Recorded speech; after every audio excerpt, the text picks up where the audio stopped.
Even in pain, the king's sight of him appear to the thief. Aukumbire favor kumuna ne problem se yako. Bavana Jesu wanga wakafanana death sentence yao crucifixion. But saying bavanga tikuna Jesu isheka na makuya. Not Jesu chasina kuluza ushe wake even in time of trouble. Tine vanhu valuza personal discipline nokuti upenyu waoma saka atifera.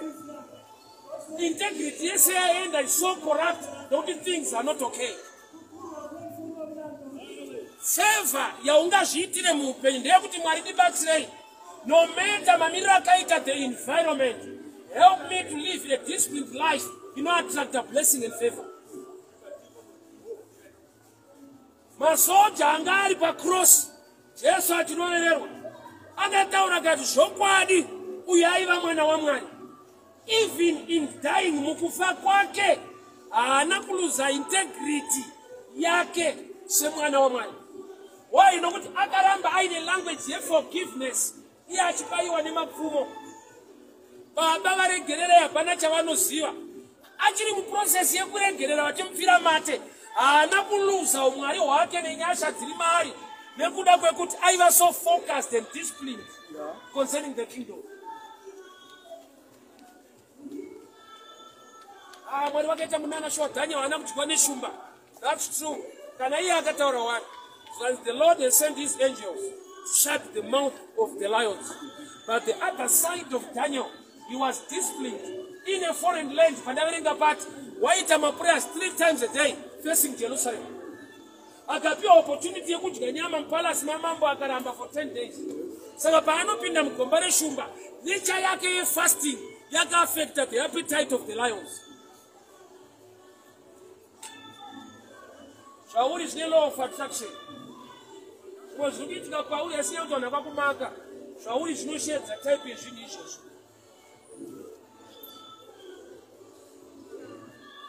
Vanhu vanochengeta nyuchi, beekeeping, vane zvavanodesigna even pamabeehives zvinogona kuattracta nyuchi kuti dziuye ipapo kuti hadziende pese pese nyaka dzirigadzira uchi. Pane law of attraction nzvimbo yatinogona kuenda yatinogadzirirwa kuti dziende ipapo. Reva kuti iwe pachako as a person, discipline, the fear of the Lord, prayer life, attracta zvimwe zvinhu spiritually, zvomanifesta physically, zvinouya kwauri.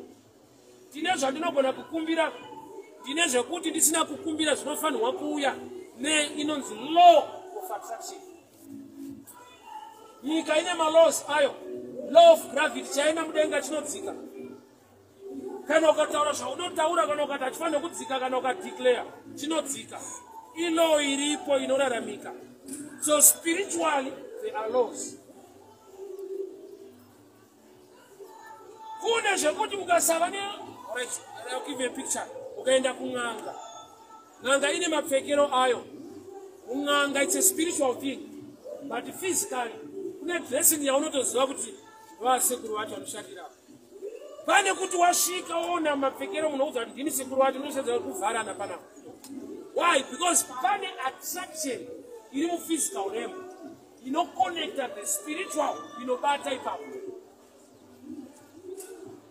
Imagine munhu ane kamasotop kepiri kumashoro ane macheni obva kuti ndina sekuru panapa. Ndonoshamari unotivhara. Takona sekuru. Why? Nokuti unoziva kuti mweya wacho unosvika pamunhu iwoyo une discipline, une dressing yainodimanda, une type of things zvainofanirwa kuti kuva nemunhu iyeyo ane mweya iwoyo. Kuti havasikuda zvinonhuhwira, havasikuda perfume, havasikuda onion. Idiscipline yezvinhu zvemweya inoita kuti munhu arambe onion physically nokuti pane mweya uri paari spiritually.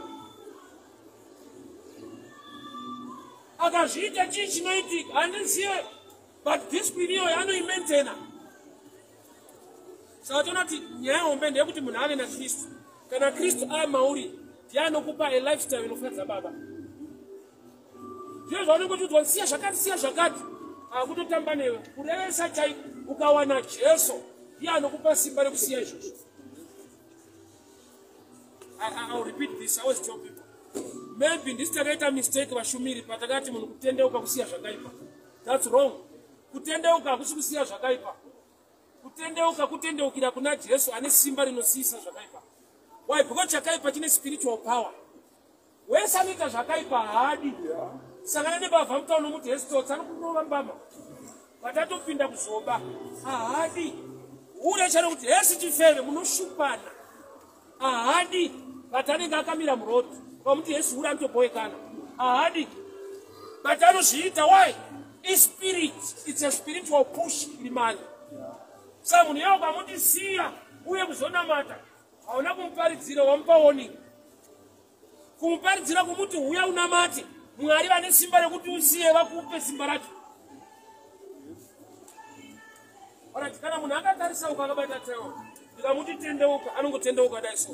Asiya ine tauro rakabata haana. Saka kutendeuka hakusi kusiya zvakaipa.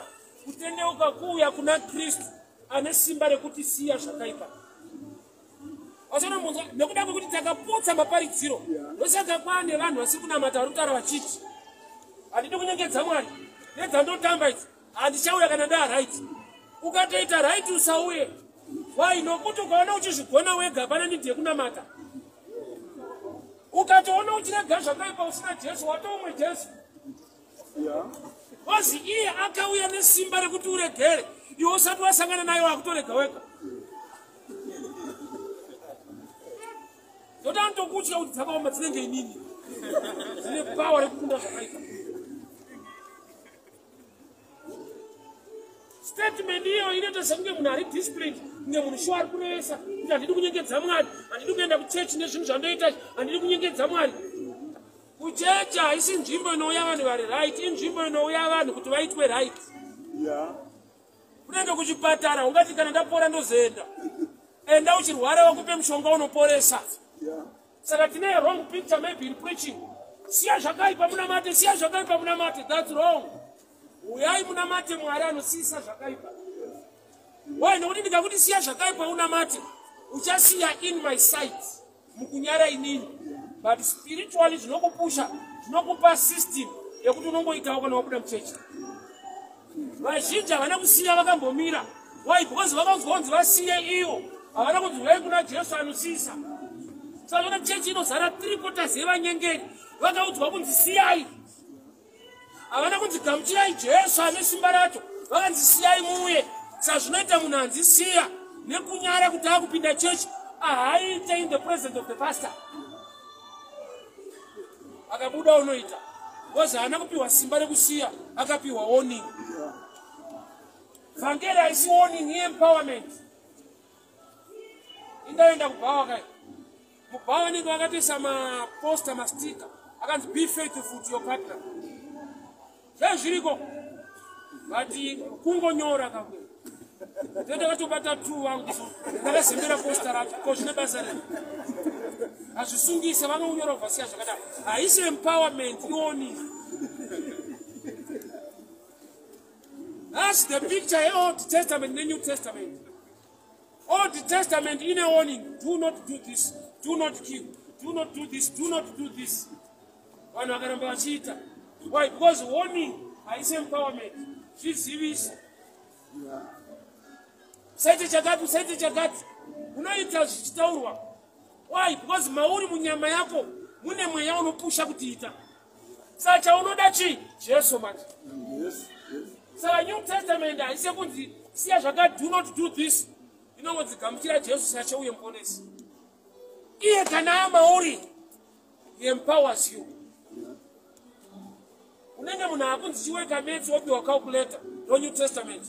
Kana uno calculator una need yekukurenya musoro. Ungonzi mati kuti 2 times 2 2 times 2.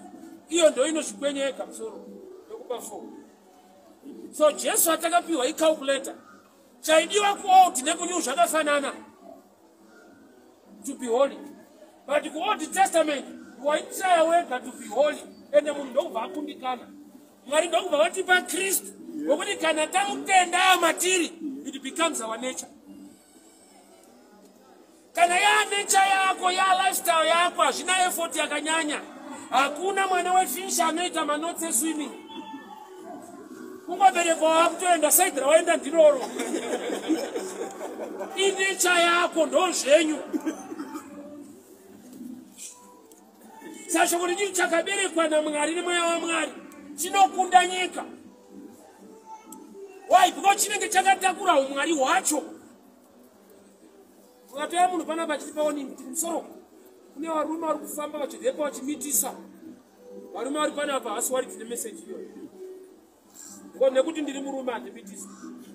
Even ndikanzi handisi discipline, handisi careful, handibate nhumbu. Kana ndikatonwa doro zvekuswera ndakarara munzira kana ndikabatwa sei handite nhumbu. Hazvimboda kuti ndizvibate kuti ndisaite nhumbu. Zvandiri izvo zvitori defense. Handina chibereko handisi mukadzi. Saka ndo zvazviri kana waamuna Kristu anova your nature. Hauna zvaunotsaya kuita, iye ndiye anenge ane zvekuita mauri. I remember one day tiri okay. Munhu aiva pamberi pangu apedza kubhadhara akanga anotora change akutobuda. So muchindi wapatiwa akabata $5 ndine elect. Ndokubva atonditi vatochaya elect yangu abata 5 akutsvagira change. Asandamupa mari. Ndikataiwa bro, iyi change yemunhu ari kubuda ndamushedzo vadzoka. Munhu ndobva andisheka anzi blaz makaoma. Zviwanzowanikwa izvi. Ndikati pawaita era pekuti blaz makaoma, blaz havasiyeti ma5. Watasi Mwari makanaka zvishua. Vanhu vakusiyawo ma5. Fuka kwako ndoisire 5 kana ndiwe kungosiyawo. Ndamba. But mandiri ndakanzwa kuti aiwa blessing is more than tsotsi. Baba ukaziva how original and faithful God is. You don't need to fake anything. Mari yekuba ishoma pane yekukomborerwa. Amena one day pamukuru nditora mari munhu ndokubva andipa over 1,000 rands. Nomutaya waiwandisa. Akashamisa. Unati mari yawandisa namwe isiri munyika. Umoka vasara chimutata. Ndipastor. Ashwa Mwari wako akubatsira. Arimwe munhu mari yaenda. Chavakataura vakati ndipastor vakapotsa kutaura dai vakati asi Mwari vakanaka. Was even the pastor hadao. See other thousand. You my pastor knows how much. Pastor Moon. Ibasa, title Ibasa is character. Ukanzwa Jesu achinichati ndai kwamaitira mabasa enyu. Anani vaidzinga madhimoni. Waitodzinga kwakuri kubasa. But you always wait awo. Kana vapedza rake woita awo. The pastor vangazondaro. Pastor I title haisi character. Vanogona kutodaro. Prophet I title I office I gift haisi character. Character ne discipline zviri personal haisi gift yakabva kudenga. Daniel fasting yakaita for 10 days. Paakaiswa mugomba reshumba yaka-affecta the lions, shumba dzikamira nyama. Law of attraction, blessing and favor is what you do. Zvaunoita zvine zvazvinoshedza. Character yako itori prayer. Ruth chapter 2 verse 11. Boaz aitana nevarume vari mumunda. Audzwa pamusoro paRuth. Ndokubva atiye kuna Ruth, ndakanzwa mabatiro awaita amwene wako pakafa murume wako. Which means Ruth asati aenda kuBethlehem, character yakafanoenda. Character ya Ruth yaizikanwa kuBethlehem na Boaz.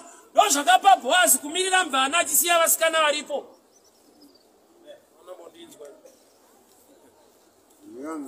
Munhu anogona kudzokorora kuroorwawo mwasati.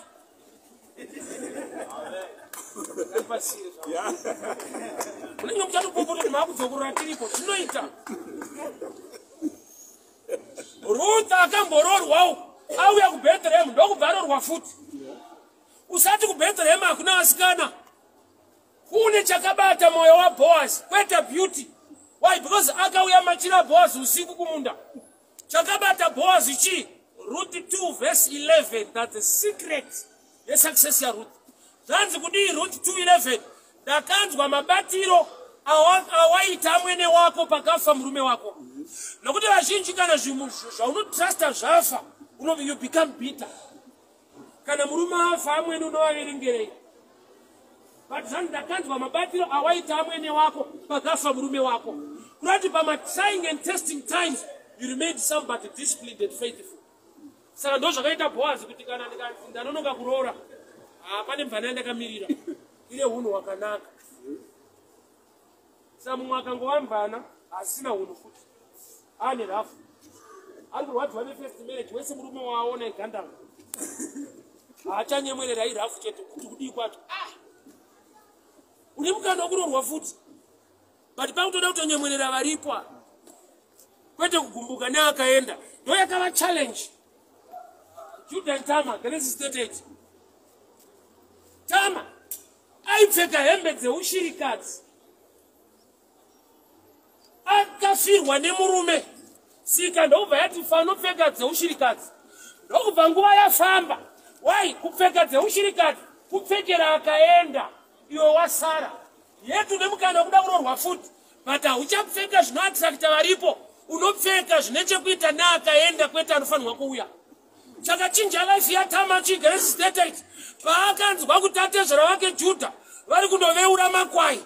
Zvanzi wakapfeka hembe sechipfeve. Kureva kuti akarovawo mini zvinu. Bhaibheri harizonyora kuti mini kutopedzisa. Warirambidze kufunga ka. Sechipfeve, chifeve ndochiziva. Akabvisa dzeushirikadzi akapfeka sechipfeve akanogara musaidi merod. Judha akatadza kudarika. Sei atadza kudarika? Dressing. Ndokubva ati achifeve ndachida ichi. Ndo zvakaita kuti azova mukadzi wate zvaro. Vaimba wate zvaro wake. Akadhila nedressing. Akaattracta marriage. Nekuda kuti akabvisa hembe dzeushirikadzi. Dzeushirikadzi kupfekera akaenda kwete kupfekera varipo. So tinoramba tichikudzora kumashure life ifanira kuenda mberi. Law of attraction. Daniel for 10 days haasi kubata nyama. Paanongoiswa muLions Den, shumba dzinongoudzana kuti ndo vakuru vasingade nyama. Saka tofanira kungoitawo zvinoitawo vakuru.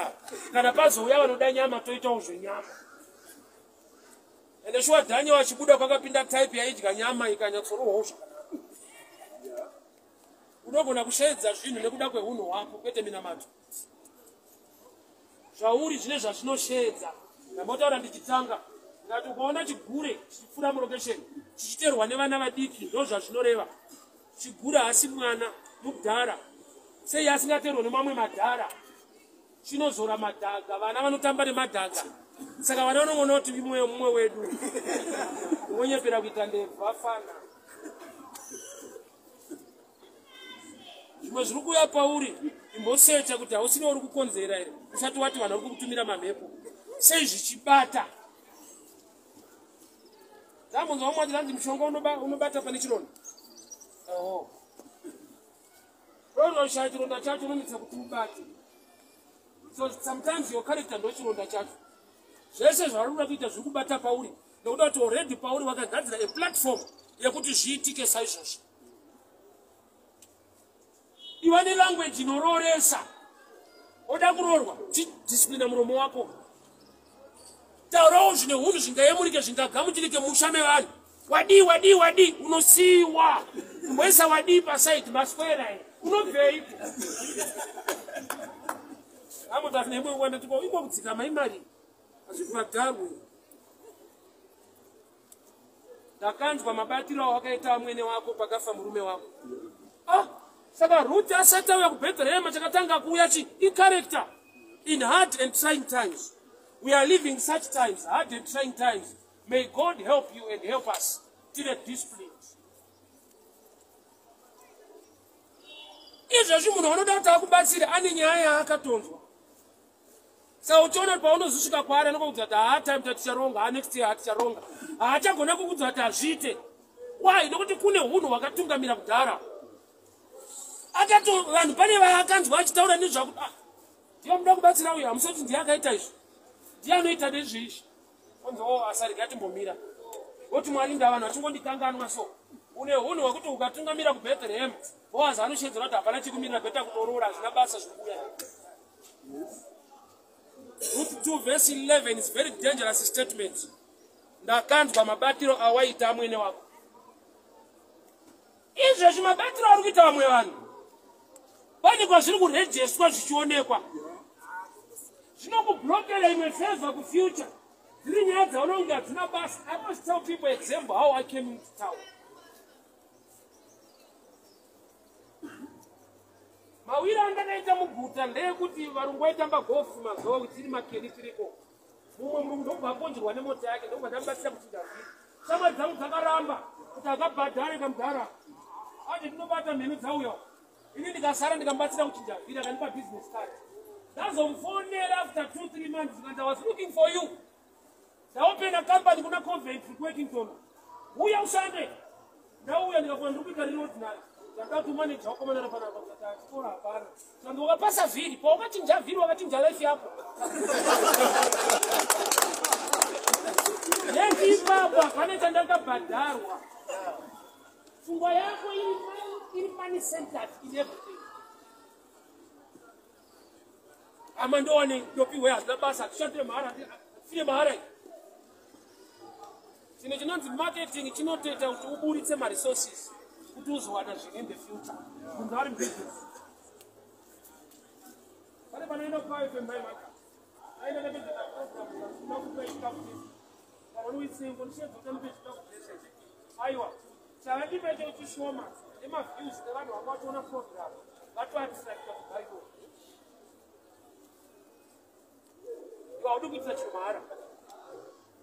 I remember when I turned up, we happened in 2014, it's happened in Toga. When I don't got any pass, I mean, it's right. I was going to cancel beware of good people who are not good. But I just didn't know Paris so much to not to mark his I didn't know. But Marika never turned that you know not pay this and the panic next train. Dasanga nekugona nekushamisa kumari kunotyisa kwakatangira pa statement yekuti namari enda kwete driver enda pakashambwa watopedza kuparidza kudzokera futi netsoka but hazvina kudaro nhasi. My story is different. Noti mokotomuza kuti hakunyepa sokutombofamba Mwari vainstola discipline mandiri. The love yaMwari ndopa inonyanyomanifesta. Nokuti ukaita chinhu zoti pane kamari paseri unogona kumotivetwa nemari yacho. Ngati pakabviswa mari tinongoti motivate in love towards what you're doing. And ukapasa stage iyoyo hainetse kuzouya mari yacho. Ukapasa stage yekuita zvinhu nediscipline nelove. Because ukaita chinhu chaunonzwa kuda kuita nemoyo chinokupa reward iri greater. Nokuti nevanhu vazhinji vanoshanda mabasa avasingade vari kushandira pay kwete kuda. Haudi basa unoda mari. Saka mwedzi ukapera akati hapana mari unokupopota wakaenda mari kuti basa. Ndakanzwa mabatiro awakaita amwene wako. Urati hard and trying times, may God help us to stand in a better and the right character. Ruth anatombozoti mabatiro andikuita amwena isivhire marriage pa next stage. Kana aingotiwo kugarisana vaiwa mai vomurume wangu haana kuzoti kuna Boazi atomirira type iyoyo. Report yange yatoenda kare. Whatever you do today, do it as if you are doing unto the Lord. You never know who is watching you. Hautombozivi. Why? Mwari anogona kuisa mumwe munhu anogona kutuma naMwari kuisa ziso rake pane zvauri kuita nhasi. Pasina mari yaunowana. David achura bere neshumba. Hakuna akaombera maoko kana kumuti thank you. But I built a CV. Unoita kuti ave the next king kwa Israel. Unompa favor paanozoraka life. Whatever you do in life, do it as if you are doing unto the Lord. Usanyeperwe. As long as usina bada chingoita andoshanda mari ngemari andotambira akasere ndishandiswa. Vakuru chinonzi experience chinotoda kushandiswa. More than kushandiswa chaiko kunocreate chinonzi experience. Kune knowledge yaunowana mukuitiswa. Because you never know who's watching you.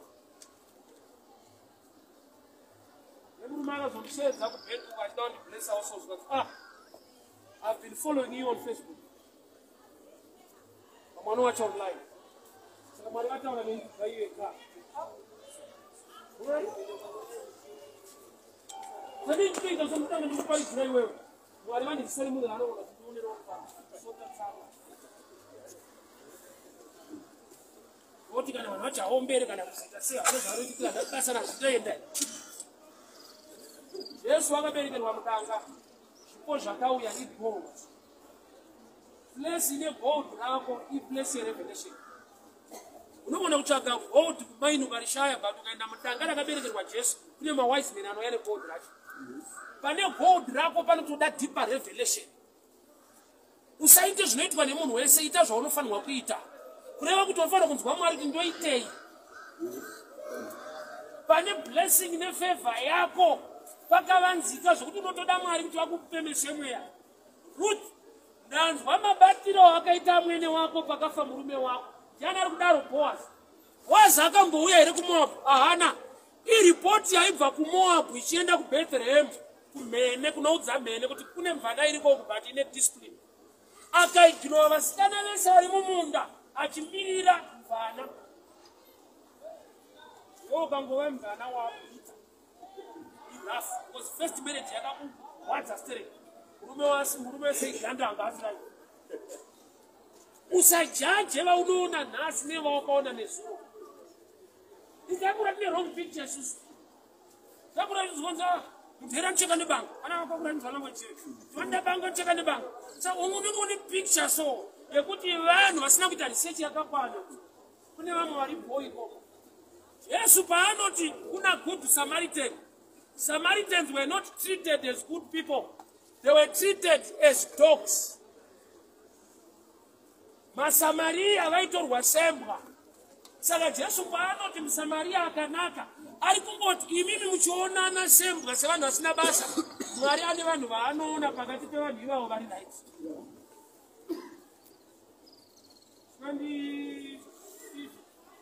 15 years. Ndiri parega baba vakanoona ndichiparidza long back kuwadzana. I was preaching on a Friday. Ndokauya mumwe mugara Muslim. Akapfeka regalia rake akaenda kuchechi on a Friday. Ndokubva amira kusvika ndapedza kuparidza. Ndokubva andishedza zvikati isusu hatisi maKristu. Isu kwedu ndokuva Muhammad hatiparidze zvaJesu. But the way you are doing things, uchipa vanhu knowledge nekuti ndazvida. Saka Mwari vati muri 500 years. A Muslim blessing a Christian for preaching Jesus. Parengi. Kwete muchechi kuchechi hangu kukayakada iso. Inotsemukani pakati. Anokuti waite. Zvinoitwa naMwari zvinodarika chechi. 300 muchechi. Uniziva kuti ndianoti mudojaidza munhu. But Mwari vakazviita pared hills neMoslim. Pane gold rako ukapaziva hauneti. Dai Mwari vatipa nyasha. I'm here tomorrow as well. Sorry for the past 2 days. Not in a conference. Shamba of mine. So I'm back now. That's the unfortunate. I'm going to speak up. Mike. But tomorrow we are here as well. Mufambe minyasha, mufambe mrugare. Mwari vakuchengetei, Mwari vakupesei. Mubata zvimupa fakto kuti zvishengete. Vakanditora makanyasha kutaka kwemushandisa. Upenyu vana venyu. Vachengetei vagolese vari mberi. Muzita raJesu Kristu weNazareta. Amen. God bless you people.